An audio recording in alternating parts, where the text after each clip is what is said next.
Alright folks, welcome to another beer review. Just done a review of this.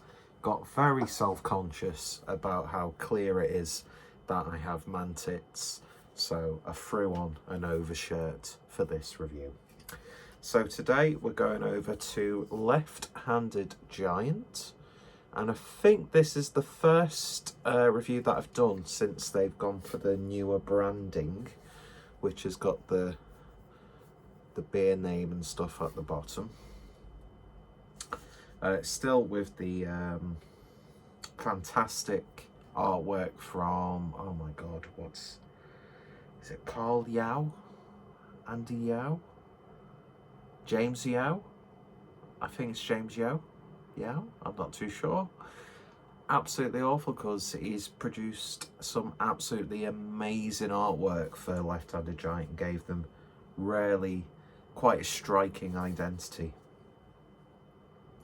But yeah, apologies.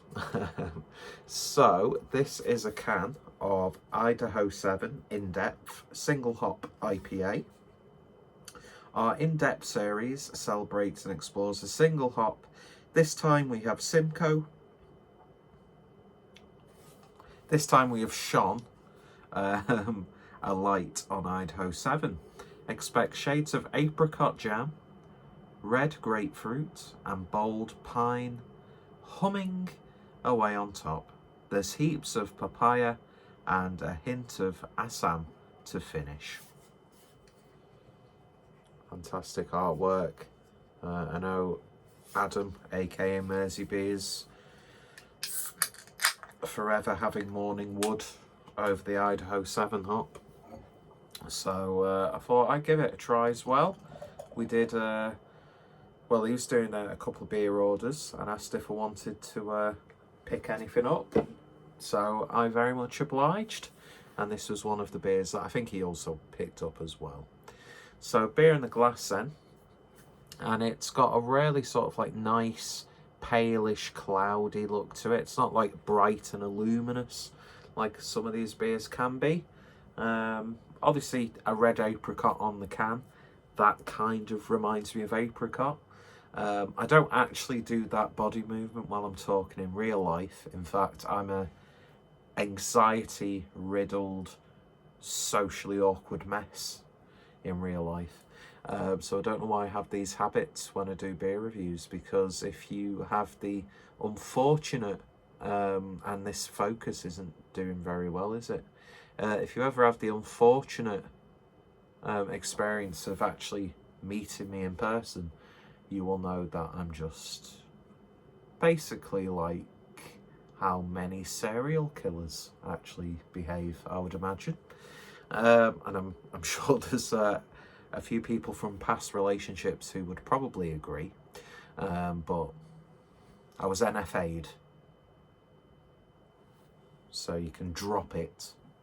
I'm joking, I don't have a criminal record, although I did once drunkenly as a teenager punch through a window after getting ejected from a nightclub in Wigan, and I did spend the night in a cell, but the people who own the pub that I punched the window of, that's not the proper sentence, I know, didn't press charges, and it was all, you know, very...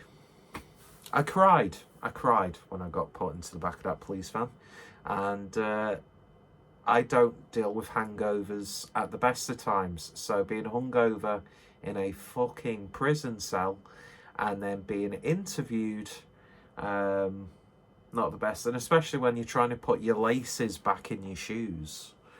It wasn't a fun experience, and I had a very awkward bus ride home and a very underwhelming Burger King breakfast. So that was my lesson, very much learnt. And it's actually depressing that that was nearly 20 years ago. My life hasn't actually improved a lot since then. Oh God, if you don't laugh, you'll cry, and I do cry a lot, to be honest. But that's behind closed doors. Anyway, the less said about that, the better.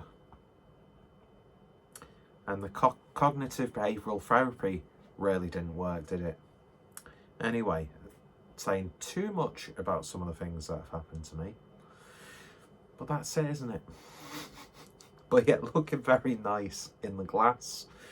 Nice one finger worth of a soapy white head. Nearly said nice again.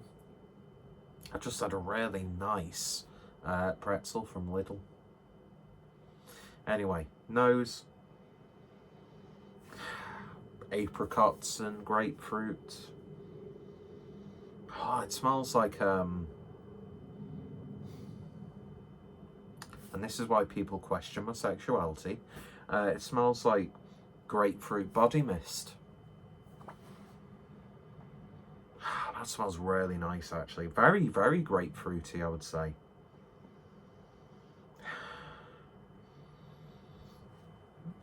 I'd say a little bit of red berry, almost. I'm not really getting much apricot. Don't know why my voice went really high pitched then. Actually, yeah, there is a little bit of apricot, peach sort of thing. Two fruits that I would never actually eat. But in terms of flavourings, I'm okay with.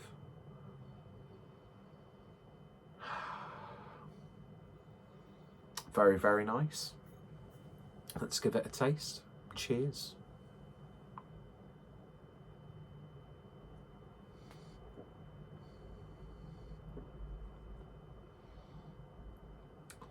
Well, if there wasn't much peach on the nose, there's an abundance of a peach-like flavour coming through on the taste. Again, like peach, apricots, that sort of thing. Oh, that's very, very nice. So maybe I now know what Idaho 7 is known for. Because I'm not very well versed when it comes to my different hop varieties. Obviously citrus, you know that. Sabro, when used, in my opinion, correctly, very not pumpkin, you knobhead, coconut. Although Sabro is probably for me, one of the most versatile. God, I'm really tripping over my own words here. One of the most versatile hops you can use. But we're not here to talk about those hops. We're here to talk about Idaho 7. And I think these beers, the single hop sort of beers, let me just, before my, because I'm watching YouTube on the Xbox, I'm really into my my food review channels at the moment, and one that I do really enjoy watching is Bit of Munch. Highly recommend you go check him out.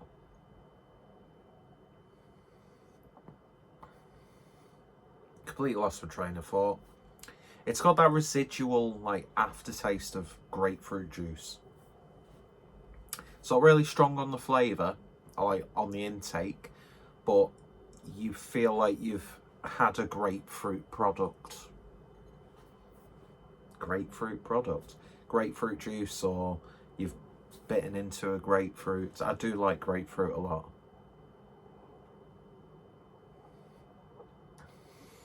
So it tastes like the back end of a grapefruit. Why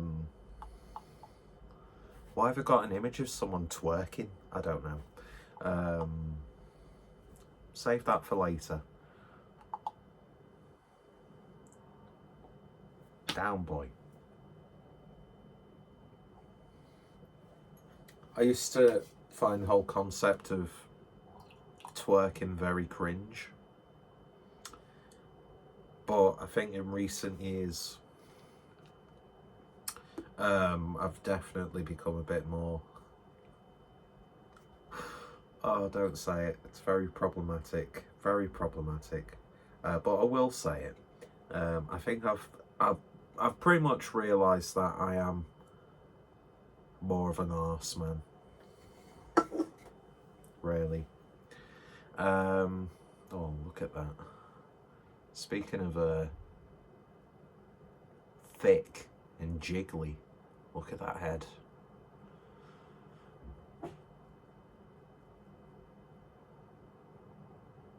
Okay, this can become very, very perverse very, very easily, so I'll stop that train of thought.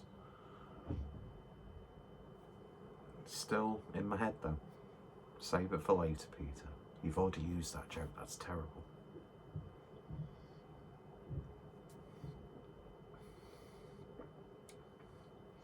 Really nice smooth mouthfeel. It's not the thickest of IPAs, but for its ABV, definitely up there. I'm getting a little bit of like almost like a lychee sort of flavour.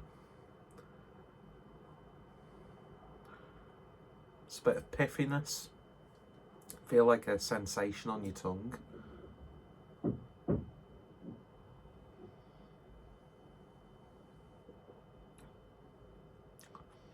That's very, very nice. Very, very nice indeed. I don't think I've ever had a beer, a single hop Idaho 7 beer.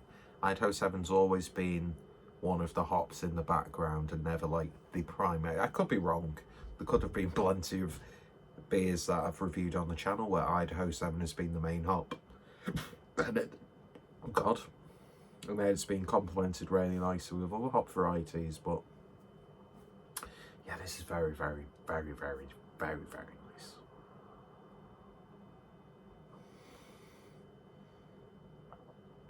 Yeah. And I'm sure before I went off on a tangent about twerking, I was talking about how single hop beers, although not like, hate it when people use this word in any context really, but single hop beers might not be sexy.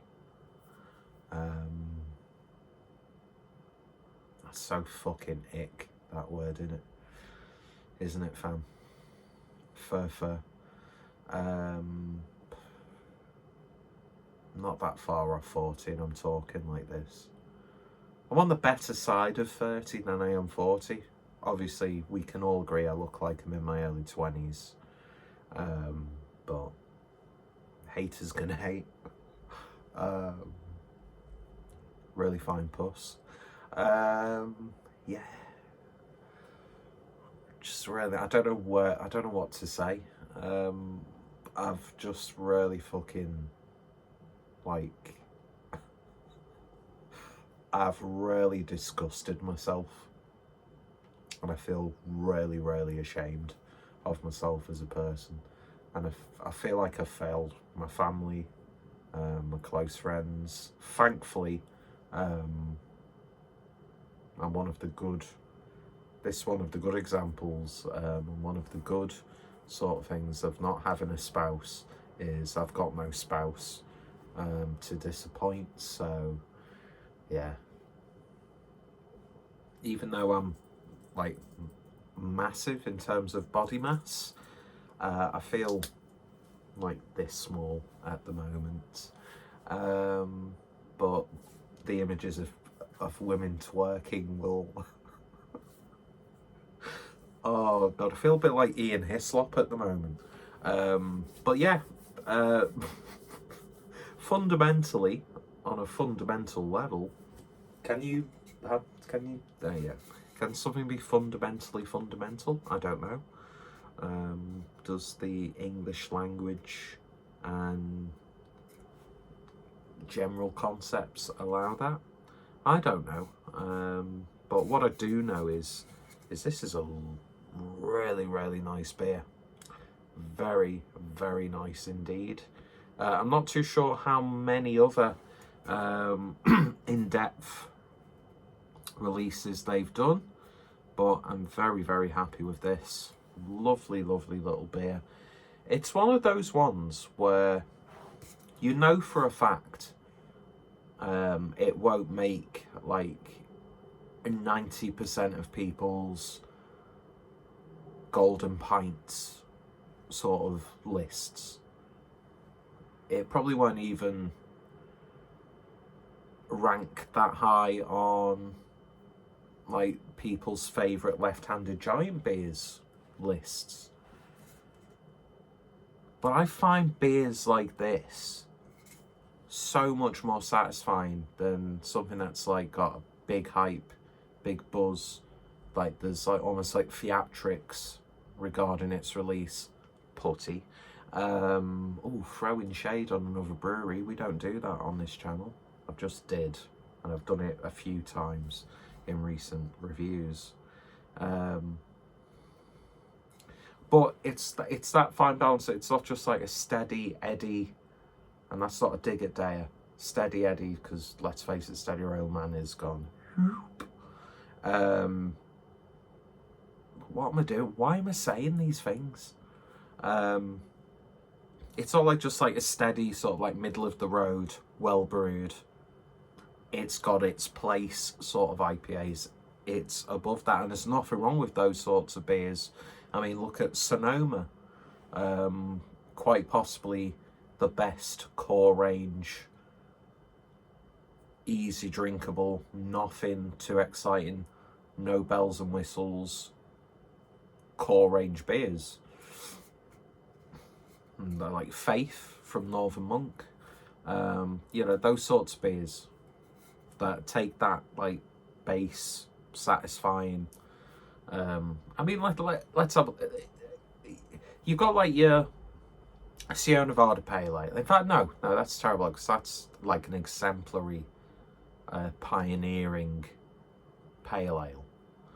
But let's say Sierra Nevada California IPA. For some reason, supermarkets don't have 4-packs of pale ale from Sierra Nevada. I don't know why Sierra Nevada don't, for the English market, have 4-packs of like the cans. You probably can do through their own website. But you know you're going to get a very solid,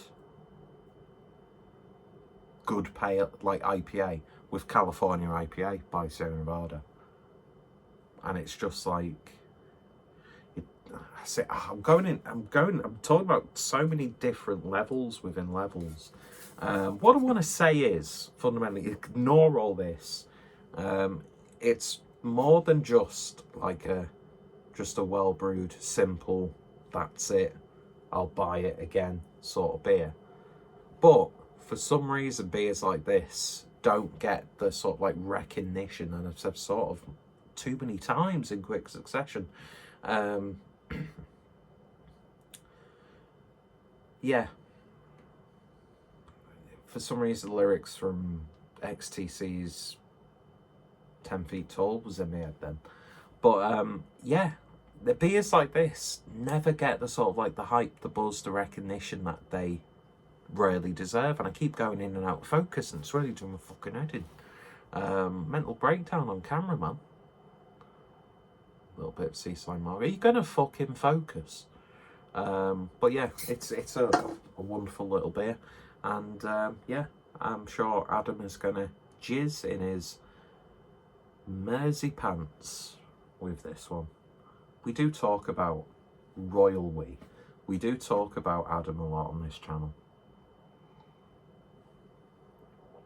It's amazing what one romantic, erotic night in Liverpool can do to a person. Anyway, so fucking camp. Thank you for watching. This is a lovely beer. Pick it up. Oh, lovely, lovely, lovely. And he's done a Jivvy Savile. Jimmy Savile impression. We've said Jimmy Savile too many times. Not all that Gary glitters is gold. I've not seen that used in any headlines. Probably has done in something like The Sun or News of the World or the Daily Sport. Does the Daily Sport even still exist? I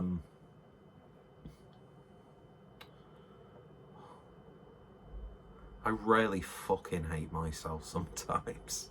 But yeah, go check out Left-Handed Giant. If you see this beer, give it a try. It's lovely.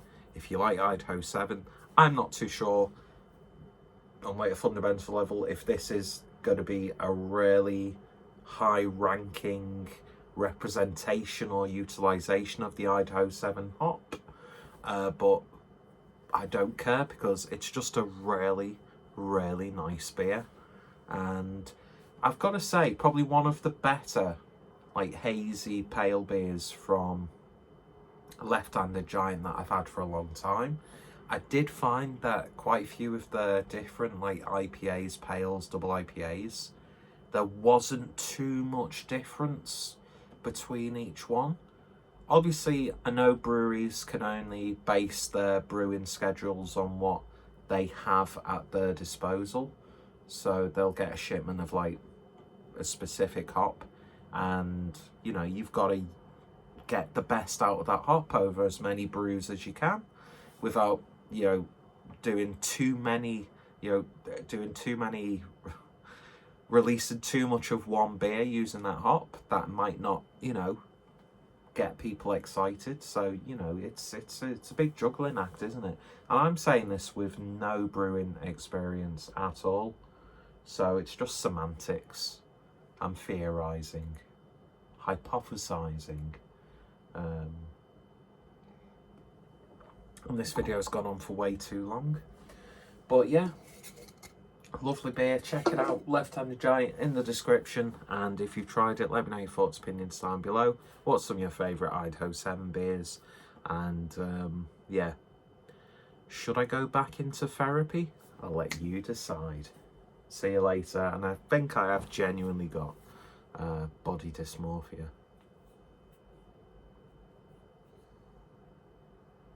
Shouldn't really joke about that, but I do genuinely think I do.